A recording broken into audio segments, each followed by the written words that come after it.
Dual nature of matter and radiation, class 12th का chapter है ये, और ये चैप्टर नंबर 11th है क्लास 12th का। और आज हम dual nature of matter and radiation start करेंगे। अच्छा ठीक है, हम ये लेक्चर स्टार्ट करें इससे पहले हम आपको बता दें कि अगर आपको हमारी वीडियोस से फ़ायदा मिलता है, अच्छा लगता है, तो आप हमारी वीडियोस को लाइक करें, अपने दोस्तों के साथ शेयर करें, और कोई सजेशन या कुछ भी पूछना हो तो आप हमें हमारे ग्रुप में लिख सकते हैं या फिर इसी वीडियो पे कमेंट कर सकते हैं। ओके बच्चों, और अगर आपको हमारे इन वीडियोस के पीडीएफ नोट्स चाहिए तो आप डिस्क्रिप्शन में दिए गए टेलीग्राम ग्रुप को ज्वाइन करें। ओके बच्चों, सो लेट्स गेट स्टार्टेड। अब आज हम पढ़ने वाले dual nature of matter and radiation. तो अगर हम इसको बहुत ही अच्छे से ध्यान देते हैं बच्चों, तो क्या समझ में आता है अपने को? डुअल नेचर का मतलब क्या होता है बच्चों? कई बार क्या होता है कि कोई हमारे पास, जैसे अभी तक हमने क्या, dual nature of matter and radiation. अब रेडिएशन का मतलब क्या होता है बच्चों? तो बेसिकली अगर हम बात करें कि बच्चों की यहाँ पर रेडिएशन का मतलब क्या होता है, तो आप सब लोग जानते होंगे कि रेडिएशन का मतलब क्या होता है। तो अगर हम यहाँ से बात करते बेटे कि रेडिएशन मीन्स क्या होता है, तो रेडिएशन का मतलब हम समझ सकते हैं बेटे ईएम वेव। और ईएम वेव का ही एक पार्ट होता है जो हमें दिखाई देता है, यानी ईएम वेव में जो विजिबल रेंज होती है, ईएम वेव में जो विजिबल रेंज होती है, इसी को बेटे हम लोग बोलते हैं आम भाषा में लाइट कहते हैं। ठीक है बच्चों, अब लाइट के कई सारे फिनोमिनाज को हमने पढ़ा हुआ है, जैसे कि लाइट का फिनोमिना हमने पढ़ा हुआ बेटे डिफ्रैक्शन। आप सब जानते हो कि लाइट का फिनोमिना हमने क्या पढ़ा बच्चों? डिफ्रैक्शन। और डिफ्रैक्शन के लिए हमने पढ़ा है सिंगल स्लिट एक्सपेरिमेंट हम पढ़ते हैं इसके लिए। अच्छा, सिंगल स्लिट एक्सपेरिमेंट पढ़ते हैं। अच्छा, इसके बाद हमने पढ़ा हुआ बेटे इंटरफेरेंस। ठीक है बेटे, इंटरफेरेंस क्या कहता है? इंटरफेरेंस, अब देखो बेटे स्पेलिंग, इंटरफेरेंस हमने पढ़ा, उसके बाद हमने पढ़ा हुआ बेटे इंटरफेरेंस। तो इंटरफेरेंस पढ़ा हुआ, इंटरफेरेंस हम कहाँ पढ़ते बेटे? तो डबल स्लिट एक्सपेरिमेंट, बेसिकली आप लोग इसको यंग्स डबल स्लिट एक्सपेरिमेंट के नाम से जानते हैं। तो यहाँ पे हमने पढ़ा था बेटे क्या? इंटरफेरेंस। अच्छा, और क्या पढ़ा आपने? और आपने पढ़ा बेटे लाइट के बारे में, आपने रिफ्लेक्शन पढ़ा। ठीक है बच्चों, और क्या पढ़ा आपने? और आपने बेटे क्या पढ़ा? आपने पढ़ा रिफ्रैक्शन। और आपने पढ़ा बच्चों पोलराइजेशन। तो इतने सारे फिनोमिना पढ़े, लेकिन ये सारे फिनोमिना क्या बताते थे? ये सारे फिनोमिना, अगर मैं बोलूं कि ये सारे फिनोमिना ये जो भी है, ये सारे फिनोमिना हमें ये बताते थे कि ये लाइट क्या है, लाइट इज अ वेव। ये सारे फिनोमिना हमें बताते थे लाइट इज अ वेव। अच्छा, तो यहां से हम मानने लग गए थे, इन इतनी सारी बातों को पढ़ करके हम ये मानने लग गए थे कि लाइट हैज वेव नेचर। इतनी सारी बातें पढ़ के हम क्या मानने लग गए थे बेटे? कि लाइट हैज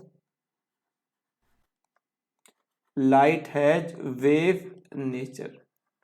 अब ये जब हम मानने लग गए कि बच्चों की लाइट हैज वेव नेचर, तो फिर साइंटिस्टों ने सोचा कि सब इसी नेचर से सारी चीजें एक्सप्लेन हो जाएंगी। लेकिन एक ऐसा फिनोमिना आया जो हमारे कोर्स में, वही हमें इस चैप्टर में पढ़ना है। फोटो इलेक्ट्रिक इफेक्ट एक फिनोमिना आया। अब फोटो इलेक्ट्रिक इफेक्ट क्या हुआ बेटे? कि ये वेव नेचर से एक्सप्लेन नहीं हो पाया। ठीक है, तो एक और फिनोमिना क्या निकल के आया बेटे?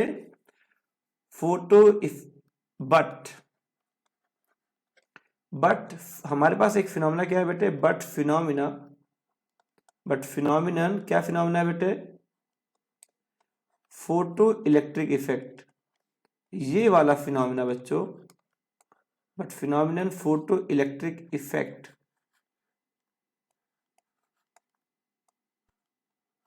ये क्या था बेटे? लाइट लाइट का जो वेव नेचर था वो इस फिनोमिना को एक्सप्लेन नहीं कर पाया। But phenomena photo electric effect is not explained by, या फिर हम नॉट लिखे या फिर हम लिखे cannot explain by, but phenomena, कौन सा फिनोमिना बेटे? तो हमारे पास जो फिनोमिना है photo electric effect cannot explained by wave nature of light, यानी कि अगर हम लाइट को वेव माने तो इस फिनोमिना को एक्सप्लेन नहीं किया जा सकता। तो इसको एक्सप्लेन कैसे किया गया? तो this phenomena is explained by, तो बेटे क्या है बेटे? This phenomenon is explained by particle nature of light। ये फिनोमिना कैसे एक्सप्लेन किया गया बेटे? पार्टिकल नेचर ऑफ लाइट से इस फिनोमिना को हमने एक्सप्लेन किया। So this phenomena is explained bye particle nature of light. हाँ भैया, ये पार्टिकल नेचर ऑफ लाइट से एक्सप्लेन किया गया। ठीक है भाई, this phenomena is explained bye particle nature of light. चलो भाई, तो अपने को यहां से क्या पता लगा कि लाइट हैज डुअल नेचर। यहां से क्या पता लगा? हाँ, with this we can conclude that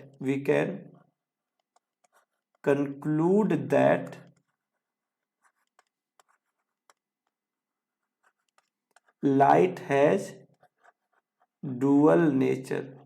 हम ये कंक्लूड कर पा रहे थे कि लाइट के पास क्या है बेटे? Dual nature. अच्छा, तो अब ये डुअल नेचर है तो भैया कौन कौन सा नेचर है? तो एक नेचर क्या है बेटे? अपना इसका वेव नेचर। वेव नेचर के बारे में हमने ऊपर लिखा है। क्या क्या लिखा है? ये क्या क्या एक्सप्लेन करता है? Diffraction, interference, polarisation, reflection, refraction, ये सारी नेचर्स वेव, ये सारे फिनोमेना वेव नेचर से एक्सप्लेन होते हैं। और अगला क्या आया है बेटे? Particle nature. अब पार्टिकल नेचर की जरूरत कब पड़ी? क्योंकि ये फोटो इलेक्ट्रिक इफेक्ट को एक्सप्लेन नहीं कर पा रहा था। तो पार्टिकल नेचर से हमने क्या एक्सप्लेन किया बेटे? Photo electric effect. चलो बच्चों, यहां तक की बात समझ में आ गई। अब ऐसे ही, क्योंकि अब तो हमने बात कर ली बेटे किसकी, मेनली हमने बात कर ली रेडिएशन की, और यहां तक हमने जान लिया क्योंकि रेडिएशन के कुछ फिनोमिनाज थे जो कि वेव नेचर से एक्सप्लेन करे गए, बट एक फिनोमिना ऐसा है जो एक्सप्लेन नहीं किया गया। तो हमने माना कि लाइट हैज डुअल नेचर। एक नेचर क्या है उसका बेटे? पार्टिकल नेचर, और अगला नेचर क्या है बेटे? Wave nature. तो ये दो नेचर्स लाइट के पास होते हैं। ऐसे ही जब मैटर के पास देखा गया, जब मैटर की बात करी गई बेटे, तो हम सब जानते हैं मैटर है, मतलब मैटर है तो बाय डिफॉल्ट, अगर हम बात करते हैं बेटे मैटर की, तो मैटर के पास बाय डिफॉल्ट पार्टिकल नेचर तो आ ही जाता है, क्योंकि मैटर पार्टिकल ही होता है। ठीक है, तो इसके पास पार्टिकल नेचर तो बेटे बाय डिफॉल्ट आ ही जाता है। ठीक है, लेकिन कुछ अलग सा एब्जॉर्ब भी किया गया। जैसे हमने, अब यहां पर क्या हुआ, कई बार ऐसा देखा गया कि जो फास्टेस्ट मूविंग इलेक्ट्रॉन्स होते हैं, क्या होते हैं बेटे? Fastest moving electron. तो कई बार देखा गया कि बेटे फास्टेस्ट मूविंग इलेक्ट्रॉन्स,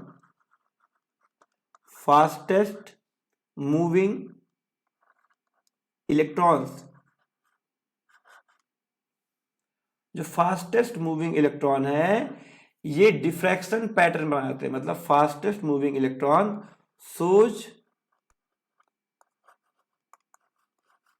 डिफ्रैक्शन। तो फास्टेस्ट मूविंग इलेक्ट्रॉन ने क्या दिखा दिया बेटे? डिफ्रैक्शन। अच्छा भाई, अब डिफ्रैक्शन कैसा नेचर है? तो भाई डिफ्रैक्शन तो वेव से एक्सप्लेन करते हैं। तो भाई डिफ्रैक्शन कैसे एक्सप्लेन करते हैं? It is explained by wave. तो अगर डिफ्रैक्शन को हम लोग वेव से एक्सप्लेन करते हैं, तो यहां से बताया गया कि मैटर के पास भी क्या होता है बेटे? वेव, मतलब मैटर है तो मैटर के पास पार्टिकल नेचर तो है ही, लेकिन मैटर के पास क्योंकि फास्टेस्ट मूविंग इलेक्ट्रॉन ने डिफ्रैक्शन शो कर दिया, it means it has wave nature as well. तो मैटर के लिए भी अब आगे से कहा जाने लग गया कि इनके पास भी डुअल नेचर होता है। Matter also has dual nature. तो मैटर के पास भी डुअल नेचर है। The first one is what? The first one is particle nature and the second one is first one is particle nature and the second one is wave nature। तो अभी हमने क्या सीख लिया बच्चों कि जो लाइट है, लाइट के पास हमने सोचा था कि सिर्फ वेव नेचर होता है, लेकिन उसके पास भी क्या, वो भी दोगला निकला, उसके पास पार्टिकल नेचर भी निकल गया। और मैटर के पास जो हमें लगता है कि इसके पास पार्टिकल नेचर है, लेकिन इसके पास वेव नेचर भी निकला। ठीक है, तो इसलिए हम कह सकते हैं कि रेडिएशन के पास भी दोनों तरह के नेचर्स हैं और मैटर के पास भी दोनों तरह के नेचर्स हैं। इसीलिए इस चैप्टर को पढ़ रहे हैं, dual nature of radiation and matter, इस चैप्टर का जो नाम है। चलो बेटे आगे बात करते हैं। यहां तक की बात हो गई। तो सबसे पहले जो हम पढ़ेंगे बच्चों, अब यहां पर जो हम सबसे पहले पढ़ने वाले, that we are going to study particle nature of. अब हम यहां पे पढ़ेंगे बच्चों पार्टिकल नेचर ऑफ रेडिएशन, सबसे पहले पढ़ेंगे। और इसमें क्या कहा गया, अब इनकी कुछ थ्योरीज हैं, हम इन थ्योरीज को जल्दी जल्दी बेटे डिकोड करेंगे। क्या क्या थ्योरी है? सबसे पहली बात, इस थ्योरी के अकॉर्डिंग कहा गया कि जो लाइट है, यानी कि लाइट बोल लें या फिर इलेक्ट्रोमैग्नेटिक वेव बोल लें, ये क्या होते हैं बेटे, ये छोटे छोटे स्मॉल पैकेट से मिलकर के बने हुए हैं। क्या कहा गया? अब छोटे छोटे स्मॉल पैकेट से। तो इनकी सबसे पहली थ्योरी कि लाइट बोले, या फिर अगर हम लाइट बोले तो आपको ईएम वेव बाय डिफॉल्ट अपने आप ही समझ लेना है। तो हम लाइट कहें या फिर हम लोग ईएम वेव कहें, are made up of small packets of energy, small packets of energy. अच्छा भाई, ये क्या होता है? स्मॉल पैकेट्स ऑफ एनर्जी से मिलके बना हुआ है। और इन्हीं स्मॉल पैकेट्स ऑफ एनर्जी को, यानी कि इन्हीं स्मॉल पैकेट्स ऑफ एनर्जी को हम लोग कुछ कहते हैं बच्चों। तो this small packets of energy is known as quanta. इनको क्वांटा कहा गया या फिर इन्हीं को बेटे फोटोन कहा गया। तो इनके दो नाम दिए गए, this small packets of energy is known as quanta और फोटोन। ठीक है, अब देखो बेटे, अब क्या क्या कहा गया। अच्छा भाई चलो, अब कहा गया कि किसी फोटोन की एनर्जी, अगली बात देखो क्या कहेगी बच्चों, अगली बात जो कही गई कि किसी भी फोटोन की एनर्जी, कहा गया कि बेटे energy of a photon is equal to h f. अब कई सारी बुक्स में ये आपको एच न्यू मिल सकता है, हालांकि यहां पर देखते कौन सी चीज क्या है। तो यहां पर वेयर एच है बेटे प्लैंक्स कांस्टेंट, एच है बेटे प्लैंक्स, और एफ है बेटे फ्रीक्वेंसी, है ना बच्चों। तो किसी भी फोटोन की एनर्जी इतनी कही गई। इसके साथ साथ कुछ और बातें कही गई। देखो बेटे और बातें क्या कही गई, और बातें कही गई कि, अच्छा और बातें क्या कही बच्चों, अब अच्छे ध्यान देना। और एक बात कही गई कि जो फोटोन है, क्योंकि ये स्मॉल पैकेट है, तो कहा गया कि भाई इसका मास भी उतना हो गया। तो अभी तक की थ्योरी में क्या कहा गया कि इसका, अगर कोई फोटोन मोशन में है तो उसका मास डिफाइंड ही नहीं है। तो सबसे पहली बात क्या कही हुई बेटे कि moving mass of a photon is not defined. कहा गया कि moving mass of a photon is not defined. अगली बात कहा गई कि अगर कोई फोटोन रेस्ट पे है, लाइट अगर रेस्ट पे आ गई मतलब लाइट किसी सरफेस पे टकराई है, वो एब्जॉर्ब हो गई है। लाइट अगर रेस्ट पे आ गई है तो लाइट है ही नहीं, क्योंकि कहीं ना कहीं वो एब्जॉर्ब हो गई है। तो कहा गया कि रेस्ट मास, यानी कि अगर फोटोन है नहीं तो उसके मास का भी कोई मतलब नहीं होता, ये डिफाइन किया गया, rest mass of a photon. अब कहा गया कि किसी फोटोन का जो रेस्ट मास होता है बेटे, ये होता है 0। तो ये कुछ बातें कही जाने लगी, यहां तक कोई दिक्कत तो नहीं है? चलो ठीक है, बहुत बढ़िया बात है।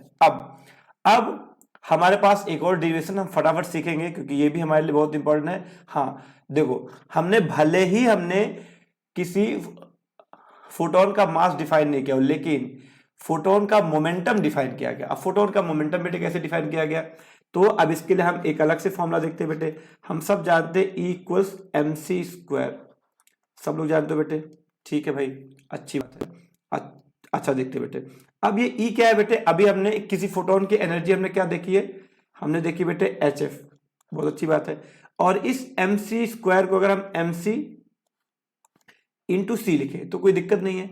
अब यहां पे मान लेते हैं इसको इक्वेशन 1 बेटे। हम जानते हैं किसी भी अगर कोई फोटोन है तो हम वैसे अगर, क्योंकि हमने लॉज ऑफ मोशन में या फिर कहीं ना कहीं मोशन में आपने momentum is equal to mass into velocity पढ़ा होगा।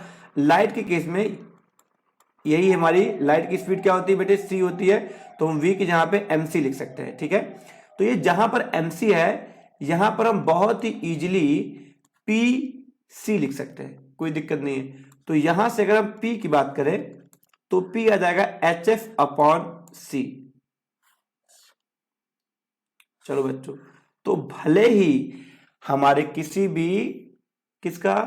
भी फोटोन का मास डिफाइन नहीं है, लेकिन किसी भी फोटोन का मोमेंटम डिफाइन है, एंड दैट इज व्हाट बेटे, HF/c। चलो भाई, और अच्छी बात है, यहां तक की बात समझ में आ गई। अब देखते बच्चों, अब हमें, अच्छा ऐसा हो गया, अब हम यहां से एक और फॉर्मूला जानते हैं। आप सब लोगों ने वेव में v equals to f lambda सीखा होगा। अब यहां पे क्योंकि लाइट की बात है, तो इन केस ऑफ लाइट हम इसी को c equals to f lambda कह सकते हैं। इन केस ऑफ लाइट इसी को हम क्या कह सकते हैं बेटे, c equals to f lambda कह सकते हैं, और यहां से हम f को c/λ लिख सकते हैं। कोई बात नहीं बच्चों, लिख दिया, अच्छा ठीक है, यहां तक लिख दिया। अब क्या करते हैं, अब इस ऊपर वाले फॉर्मूले बेटे फीड आउट करते हैं। तो p इक्वल्स टू क्या है बेटे, h/c तो है ही, लेकिन f की जहां पर भी हम क्या लिख सकते हैं बेटे, c/λ लिख सकते हैं, रख दिया। अब देखो ये c से c कट गया, और यहां से जो p का फॉर्मूला आता है वो h/λ आता है। तो अब ये आपके पास मोमेंटम के दो फॉर्मूले आ गए बेटे, जो कि दोनों ही बहुत ही इंपॉर्टेंट है। चलो बच्चों, कोई बात नहीं, आज के लिए बस इतना ही। हम मिलते हैं किसी दूसरे लेक्चर में इसी चैप्टर के किसी अच्छे टॉपिक के साथ, ठीक है बच्चों। तब तक के लिए बाय बाय। अगर आपको हमारी वीडियो पसंद आती है तो हमारे वीडियो को लाइक करें और अपने दोस्तों के साथ शेयर करना ना भूलें। अगर आपके मन में कोई सजेशन है कि हम कुछ और तरीके से करके इम्प्रूव कर सकते हैं, या फिर आपको कुछ पूछना है, तो आप हमें इस वीडियो में कमेंट जरूर करें, उससे हम आपको और ज़्यादा बेनिफिट पहुंचा पाएंगे, या फिर हम अपनी सर्विसेज को और ज़्यादा इम्प्रूव कर सकते हैं। तब तक के लिए बाय बाय।